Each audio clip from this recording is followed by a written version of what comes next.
Henry Kissinger once observed that peace can be achieved only by hegemony or balance of power. That same principle applies to trade.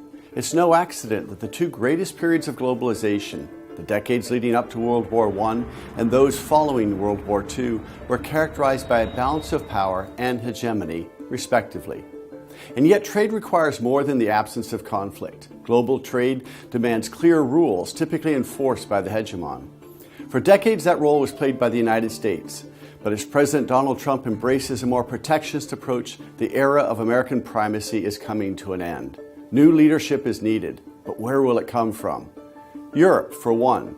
The EU, as one of the world's largest economies and key defender of liberal values, can ensure that U.S. hegemony is replaced in a peaceful and prosperous shift to balance of power. To do that, however, the EU must first get its own house in order. If the EU is to fill America's shoes, its leaders will need to address populist trends and implement a more sensible set of border and immigration policies. Europe's governments must also assume greater responsibility for the bloc's security, from military threats to cyber attacks. And critically, the EU must strengthen its financial footing. A single European financial market without a credible banking resolution mechanism will always be prone to crisis. The sharing of obligations must be made a high priority. But perhaps the most important thing the EU can do in the short term is to make it clear to the U.S. that the days of American dominance are over.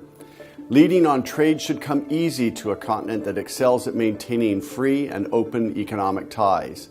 That said, European leaders will need to demonstrate a high degree of toughness, pragmatism, and diplomatic skill. Above all, the EU must lead by example. One place to start would be to do away with remaining external tariffs, a largely symbolic move that would nevertheless reinforce the crucial point that trade is not a zero-sum game. With the U.S. in retreat and China ascendant, the transition from hegemonic global order to one with more balance of power is already underway. Kissinger was right. Peace does have a formula. So does effective global trade. And when a key variable in the equation goes missing, the new one must be found to replace it.